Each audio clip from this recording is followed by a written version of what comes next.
नमस्कार मेरे प्यारे मित्रों, मैं आशुतोष तिवारी आपके अपने YouTube channel Sanjay sir official पर आपका स्वागत और अभिनंदन करता हूं।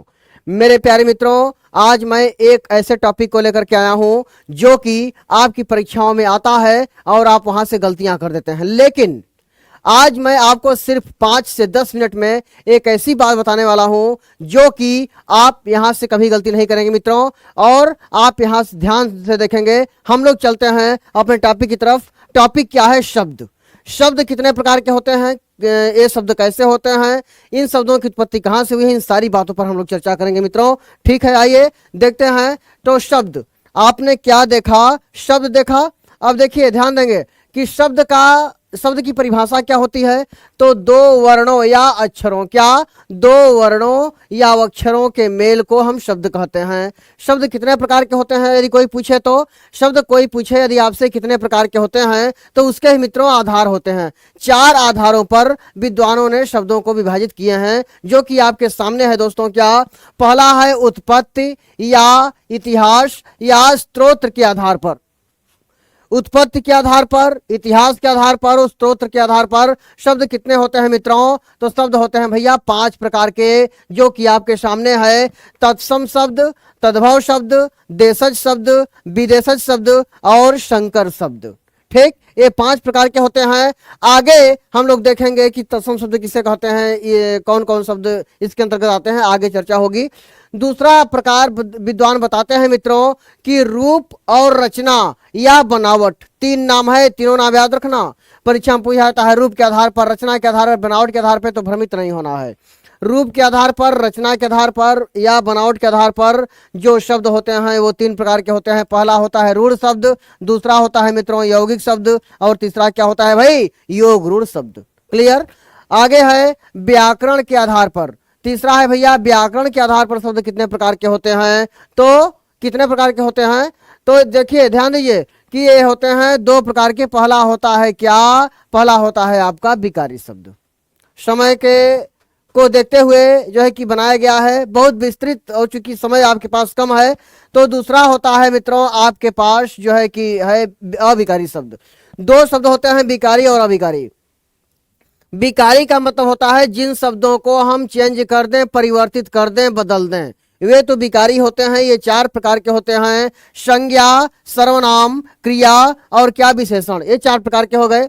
दूसरा देखेंगे जो अविकारी होता है, इसी को हम लोग कहते हैं मित्रों क्या? अव्यय, जिसको हम किसी कंडीशन में हम परिवर्तित नहीं कर सकते। अव्यय 4 अव्यय होते हैं, 4 अव्ययों को हम इन्हीं शब्द के अंतर्गत पढ़ते हैं। ठीक है, तो पहला क्या होता है? क्रिया विशेषण अव्यय। दूसरा होता है संबंधवाचक अव्यय। तीसरा होता है समुच्चय बोधक अव्यय और चौथा होता है मेरे प्यारे मित्रों संबोधन बोधक अव्यय।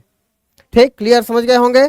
दूसरा और चौथा है आपका अर्थ के आधार पर। अर्थ के आधार पर देखिए शब्दों को विद्वानों ने 4 भागों में विभाजित किया है। कौन कौन सा? तो पहला है क्या? एकार्थी शब्द। शब्द में ही परिभाषा है, बहुत बताने की जरूरत नहीं है, अर्थात जिन शब्दों के सिर्फ एक अर्थ होते हैं उसे एकार्थी। दूसरा है भैया अनेकार्थी शब्द, जिन शब्दों के एक से अधिक अर्थ होते हैं या कई अर्थ होते हैं उससे अनेकार्थी शब्द कहते हैं। अगला होता है भैया समानार्थी शब्द, इसी को आप पर्यायवाची शब्द भी पढ़ते हैं। अगला होता है क्या? विपरीतार्थी शब्द, जिसे आप विलोम शब्द के नाम से जानते हैं। उम्मीद करता हूं आप समझ गए होंगे। आगे देखिए, अब देखिए पहला क्या है? उत्पत्ति, स्त्रोत्र और इतिहास के आधार पर शब्द 5 प्रकार के होते हैं। अब ध्यान देंगे कि पहला होता है क्या? तत्सम शब्द। क्या? तत्सम। अब मित्रों आपको यह बात तो पता ही होगा कि तत्सम शब्द कहते किसे हैं। तत्सम, मैं एक ट्रिक बता रहा हूं उसी पर। तत्स, देखिए इसमें स है ना, इसमें क्या है? स है, तो स फार क्या? संस्कृत। स फार क्या? संस्कृत। अर्थात जितने भी संस्कृत वाले शब्द हैं वो शब्द क्या कहलाते हैं? तत्सम कहलाते हैं। जैसे हमने कह दिया क्या? हमने जैसे कह दिया दुग्ध, दुग्ध, दुग्ध, आम्र, हरिद्रा, करपट, भ्रमर। ठीक है, अब हमने कह दिया कृषक। ठीक है, हमने कह दिया गजह, हमने कह दिया कंदुकह, हमने कह दिया मातः, हमने कह दिया मातृ, हमने कह दिया जो है कि पितरः, हमने कह दिया भ्रातरः, हमने कह दिया ग्रामीणः। तो ये शब्द क्या है भैया? ये सब तत्सम के अंतर्गत आते हैं। अर्थात जितने भी शब्दों को संस्कृत में प्रयोग करते हो वो शब्द क्या होते हैं, तत्सम होते हैं। अब आप जानते हैं चूंकि हिंदी की उत्पत्ति किससे हुई है मित्रों, तो हुई है संस्कृत से। अब प्रारंभ में संस्कृत में ही जो है कि सही बातें और सभी चीजें होती थी, तो जो है कि अब उनको संस्कृत से अर्थ निकाल करके अलग किया गया, जिसको हम तद्भव के नाम से जानते हैं। अर्थात हिंदी के सभी शब्दों को हम तद्भव कहते हैं और संस्कृत के सभी शब्दों को तत्सम कहते हैं। और इसका ट्रिक क्या है, तत्सम स फॉर संस्कृत, तद्भव में देखिए स है नहीं है, तो तद्भव का मतलब होता है क्या, हिंदी वाले शब्दों को आप तद्भव कहते हैं, संस्कृत वाले शब्दों को तत्सम कहते हैं। अब जैसे देखिए दुग्ध है तो दुग्ध का क्या हो जाएगा, दूध हो जाएगा, आम्र का आम हो जाएगा, हरिद्रा का हल्दी हो जाएगा, करपट का कपड़ा हो जाएगा, भ्रमर का भंवरा हो जाएगा। क्लियर। आगे देखिए देशज शब्द क्या होता है, तो देशज शब्द की उत्पत्ति कहां से हुई इसका कोई खोज खबर नहीं। अर्थात इनकी जिन शब्दों की उत्पत्ति का कोई पता नहीं चल पाया, लेकिन कुछ विद्वान यह मानते हैं कि यह ग्रामीण क्षेत्रों से इनकी उत्पत्ति हुई है, उसे हम देशज शब्द कहते हैं भैया। जैसे झोला, जैसे झोंटा, जैसे टंगारी, जैसे ढिबरी, जैसे धब्बा, जैसे डब्बा, ठीक है, जैसे डिबिया, जैसे खटिया, जैसे लोटा, डोरी, लंगोटा, ये सब शब्द क्या है, ये सब है आपके देशज शब्द। क्लियर, आप समझ गए होंगे। हाँ, अगला है आपका विदेशज शब्द, जिन शब्दों की उत्पत्ति मतलब कि विदेशों से हुई, आउट ऑफ इंडिया वाले शब्द। हमारे जो है कि देश के बाहर से शब्द आए हैं उन्हें कहते हैं क्या, विदेशज शब्द। जैसे स्कूल हो गया, डॉक्टर हो गया, कबूतर हो गया, जेल हो गया, जिला हो गया, ये सब विदेशी शब्द हैं दोस्तों, इन्हें कहते हैं विदेशज शब्द। अगला होता है क्या, शंकर। इस शंकर शब्द को संयुक्त शब्द के भी नाम से हम जानते हैं भाई।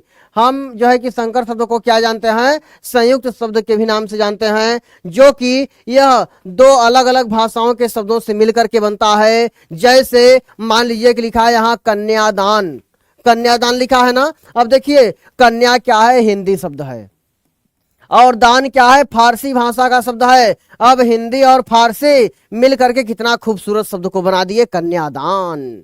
ठीक है, जैसे निमंत्रण पत्र, निमंत्रण पत्र। अब निमंत्रण क्या है, संस्कृत है, पत्र हिंदी है, तो जो है कि हिंदी संस्कृत मिला करके निमंत्रण पत्र बना दिए, कितना खूबसूरत शब्द बन गया। तो जब दो अलग भाषाओं से मिलकर के किसी तीसरे शब्द का निर्माण होता है, वहां पे क्या होता है मित्रों, वहां पे होता है संकर शब्द।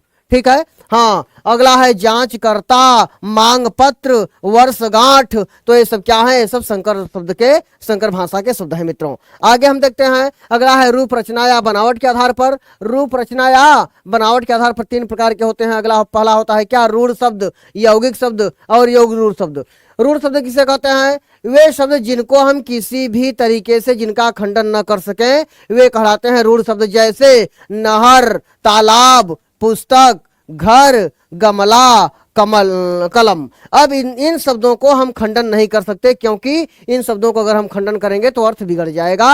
ये कहलाते हैं क्या, रूढ़ शब्द। इसे मूल शब्द भी कहते हैं, रूढ़ कहिए चाहे मूल शब्द भी कहिए। क्लियर। अगला है यौगिक, जिन शब्दों को हम बड़े आसानी से उनका खंडन कर देते हैं और खंडन करने के बाद उनका सार्थक अर्थ भी निकलता है, वे कहलाते हैं यौगिक। जैसे विद्यालय लिखा है ना, तो हमने कर दिया क्या, विद्या धन आलय। अब देखिए इसका विद्या माने होता है ज्ञान और आलय माने होता है घर। जिस घर में ज्ञान का आदान प्रदान होता है उसे कहते हैं क्या, विद्यालय। अगला है जैसे राकेश, तो राका धन जो है इस, अब इस माने होता है स्वामी या मालिक, और राका माने रात। रात के स्वामी या मालिक को चंद्रमा कहते हैं, जैसे क्या हो गया, राकेश हो गया। क्लियर। आगे हिमालय जैसे हो गया, पाठशाला हो गया, अन्वय, प्रधानमंत्री, इन सारे शब्दों को यौगिक, अर्थात जिन शब्दों को आप आसानी से खंडन कर दोगे और उसके सार्थक अर्थ भी निकलेंगे, उससे हम क्या कहेंगे, विद्यालय। ठीक है। हाँ, देखिए अगला है योग रूढ़ शब्द। अब योग रूढ़ शब्द में ये वही शब्द हैं जो बहुब्रीहि समास वाले हैं मित्रों। बहुब्रीहि समास वाले शब्दों को योग रूढ़ कहते हैं। जैसे चतुरानन हो गया, चक्रधर हो गया, खेचर हो गया, पंचानन हो गया, लंबोदर हो गया और एक दंत हो गया, ये सब योग रूढ़ अर्थात बहुब्रीहि वाले समास के शब्द हैं। अगला होता है व्याकरणिक या प्रयोग के आधार पर। ठीक, तो इसे कहते हैं क्या, विकारी और अविकारी शब्द। विकारी और अविकारी शब्द, विकारी वही शब्द हैं जिनको हम किसी भी कंडीशन में परिवर्तित कर सकते हैं, अर्थात ये जो है कि बड़े साधारण से होते हैं और ये 4 प्रकार के होते हैं क्या, संज्ञा, सर्वनाम, क्रिया और क्या, विशेषण। इन चारों को हम अलग अलग पार्ट में आपको बताएंगे। अगला है आपका अविकारी शब्द। अविकारी शब्द क्या होता है, जो अपरिवर्तनशील होते हैं, जिन शब्दों को हम किसी भी कंडीशन में परिवर्तित नहीं कर सकते। ये वही शब्द हैं जो अव्यय के अंतर्गत आते हैं, जिनका हम व्यय नहीं कर सकते, जिनको हम खर्च नहीं कर सकते हैं। जैसे ये 4 प्रकार के होते हैं मित्रों, क्रिया विशेषण अव्यय, संबंधवाचक अव्यय, समुच्चय बोधक अव्यय और विस्मयादि बोधक अव्यय। अगला है देखिए, अगला है और आखिरी है कि अर्थ के आधार पर ये 4 प्रकार के होते हैं, जिनको हम जानते हैं एकार्थी, अनेकार्थी, समानार्थी और विपरीतार्थी। एकार्थी का मतलब होता है जिन शब्दों के सिर्फ और सिर्फ एक अर्थ हो, जैसे गंगा, मोहन, श्रेष्ठ, जल और दिल्ली, इन शब्दों के सिर्फ एक अर्थ हैं। अगला अनेकार्थी, जिन शब्दों के कई अर्थ होते हैं। अब जैसे कर, कर माने हाथ होता है, कर माने कर्ज होता है, कर माने जो है कि ऋण होता है, ठीक है, कर माने किरण भी होता है, कर माने हाँ जो कर लगता है वह कर भी होता है। तो अग्नि हो गया, विधि हो गया, कनक हो गया, पता हो गया, इन शब्दों को हम अनेकार्थी शब्द के नाम से जानते हैं मित्रों। समानार्थी को हम कहते हैं क्या, पर्यायवाची। जैसे सूर्य का पर्यायवाची क्या है, रवि है, दिवाकर है, दिनकर है, दीनानाथ है, भास्कर है, मार्तंड है। अब हम मार्तंड कहें चाहे सूर्य कहें, उनके समान ही है। तो सूर्य हो गया, पृथ्वी हो गया, बादल हो गया, समुद्र हो गया और धरती हो गया, ये सब क्या है, सब समानार्थी शब्द होने वाले। अब जैसे सूर्य के समानार्थी क्या हो गया, दीनानाथ हो गया ना, दीनानाथ। मारतंड, मारतंड ना। अब उसी प्रकार से पृथ्वी का पर्यायवाची, सूर्य का, बादल का पर्यायवाची, समुद्र का और धरती का, ठीक, आप बना लेंगे। विपरीतार्थी माने होता है जस्ट अपोजिट। जैसे राजा का अपोजिट क्या हो जाएगा, रानी हो जाएगा। राजा का अपोजिट क्या हो जाएगा, प्रजा हो जाएगा। रंक भी हो जाएगा। पूजा का क्या हो जाएगा, तिरस्कार हो जाएगा, तिरस्कार, ठीक। प्रेम का क्या हो जाएगा, घृणा हो जाएगा। प्रेम, धर्म का क्या हो जाएगा, अधर्म हो जाएगा। न्याय का क्या हो जाएगा, अन्याय हो जाएगा। शुद्ध का क्या हो जाएगा, अशुद्ध हो जाएगा। तो इसी प्रकार से होता है मित्रों विपरीतार्थी, जिसे हम विलोम के नाम से जानते हैं। ठीक है मित्रों, इसी प्रकार का शॉर्ट वीडियो प्राप्त करने के लिए, पूरे चैप्टर को एक शॉर्ट में खत्म करने के लिए आप में लाइक करें, सब्सक्राइब करें, शेयर करें। ठीक है मित्रों, चलते हैं, फिर मिलेंगे अगले वीडियो में। नमस्कार, नमस्कार।